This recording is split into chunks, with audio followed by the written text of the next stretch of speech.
सच कड़वा होता है।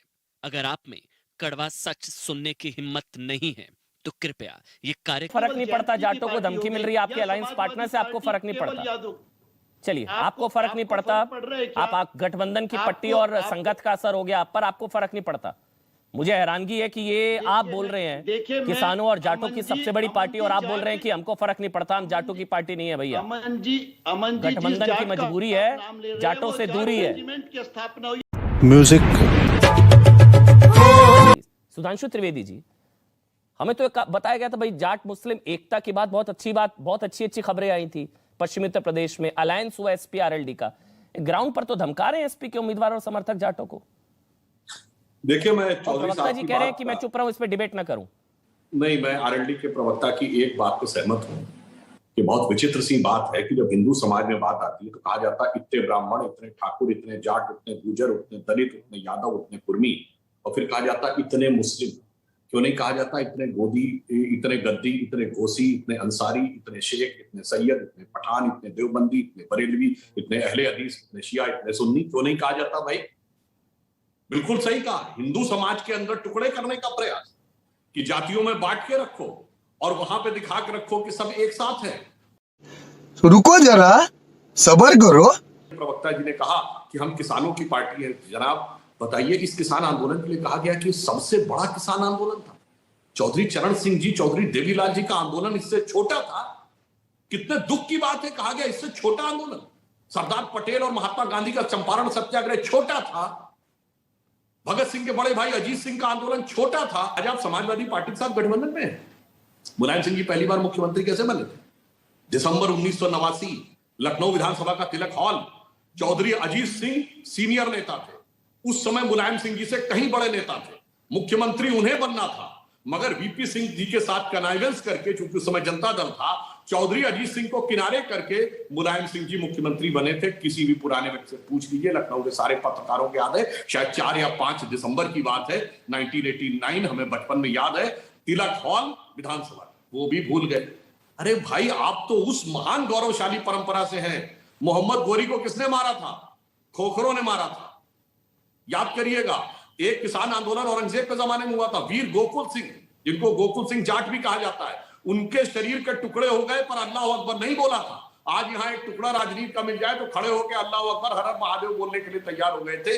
इसलिए मैं कह रहा हूं, आप बताइए, किसी जाट राजा ने कभी मुगलों के साथ कोई संबंध स्थापित किया हो? जाट राजा ने मुगलों के साथ, समाजवादी पार्टी के साथ गठबंधन, मुगलों के साथ गठबंधन है ना। मैं ये नहीं कहना चाहता हूं। जिन्होंने कहा, ये बताइए, अखिलेश जी के कार्यकाल में मुगल गार्डन बना था कि नहीं? आगरा में बना था कि नहीं? मुगलों का महिमा मंडल, आप उनके साथ खड़े जो औरंगजेब को महान बोलते थे।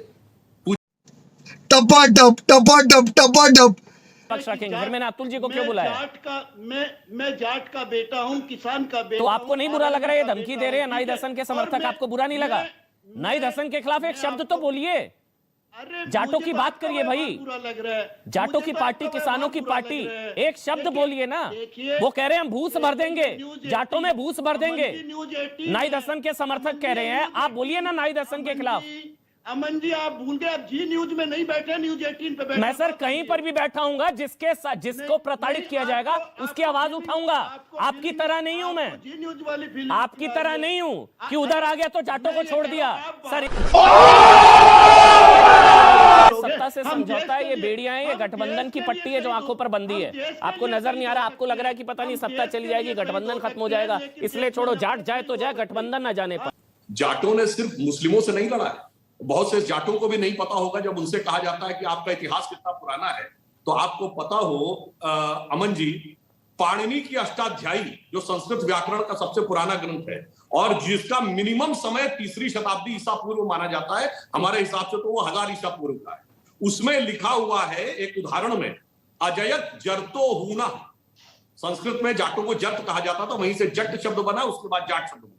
यानी हूणों को जाटों ने हराया, और वो हूण जिन्होंने कि पूरा यूरोप तबाह कर दिया था, उन्हें मार मार कर यहां से हटाया।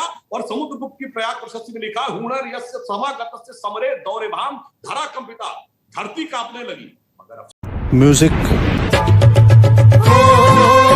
14 में लाल कृष्ण आडवाणी जी बन सकते थे प्रधानमंत्री, सुषमा स्वराज बन सकती थी, राजनाथ बन सकते थे, कैसे मोदी जी को बनाया गया, कैसे गुंडा मवाली अमित शाह तरी पार आकर के फिर से ध्रुवीकरण क्या बदतमीजी की बात है। ये गलत है। मैं इतनी देर शांति से बैठा था। ऑडियो बंद।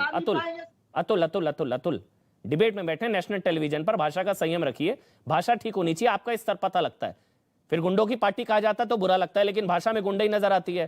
गुंडा मवाली पता नहीं क्या भाषा का इस्तेमाल कर रहे हैं। संवैधानिक पद पर चुने हुए लोग हैं, आप उनके लिए ऐसी भाषा का इस्तेमाल कर रहे हैं। आपको माफी मांगनी चाहिए मेरे ख्याल से। आपको अखिलेश यादव से मैसेज आएगा, भाई ये संभालो क्या बोल रहा है। हाँ, यहां पे मैं विषय नहीं लाना चाहता था, अब मैं यथार्थ पे बोल देना चाहता हूं कौन गुंडा है।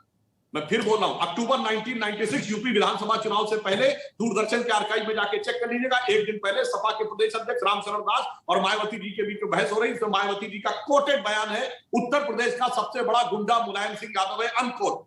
मैं तो कोट करके बोल रहा हूं, तब मैंने शब्द नहीं प्रयोग किया। पूरे उत्तर प्रदेश में नारा लगा था, चढ़ गुंडन की छाती पर मोहर लगाओ हाथी पर। ये हमारा नहीं था, बसपा का नारा था। उनके साथ जाके आपने गठबंधन किया। अमित शाह जी के लिए आप इस प्रकार का वक्तव्य बोलने का प्रयास करते हैं। उनके केस में जो जजमेंट आया कोर्ट का, उसमें यह भी लिखा है, सिर्फ बरी नहीं किया कि यह आरोप राजनीति से प्रेरित था। मजा आया।